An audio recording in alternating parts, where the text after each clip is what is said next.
Vice chairman আলহাজ কাজী শাহ মোফাজ্জল হোসেন কায়কুবাদ তিনি কিন্তু উপজেলাবাসীর উদ্দেশ্যে নেতাকর্মীদের উদ্দেশ্যে কিন্তু বক্তব্য রাখছেন এবং সেই বক্তব্যকে কেন্দ্র করে কিন্তু উপজেলার এই শামসুল হক কলেজ মাঠে কিন্তু কানায় কানায় কিন্তু আপনার বিএনপির নেতাকর্মীরা কিন্তু উপস্থিত হয়েছেন তাকে দেখার জন্য এবং তার বক্তব্য শোনার জন্য। একটি কথা বলা চলে, পার্শ্ববর্তী ইউনিয়নের এনসিপির কিন্তু একটি জনসমাবেশ রয়েছে।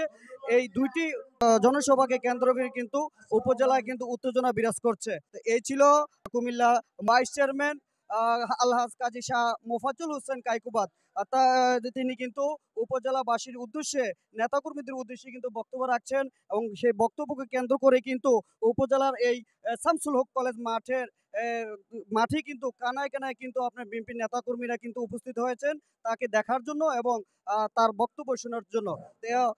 একটি কথা বলা চলে, পার্শ্ববর্তী ইউনিয়নের এনসিপির কিন্তু একটি জনসমাবেশ রয়েছে। এই দুইটি জনসভাকে কেন্দ্র করে কিন্তু উপজেলায় কিন্তু উত্তেজনা বিরাজ করছে। তো এই ছিল কুমিল্লা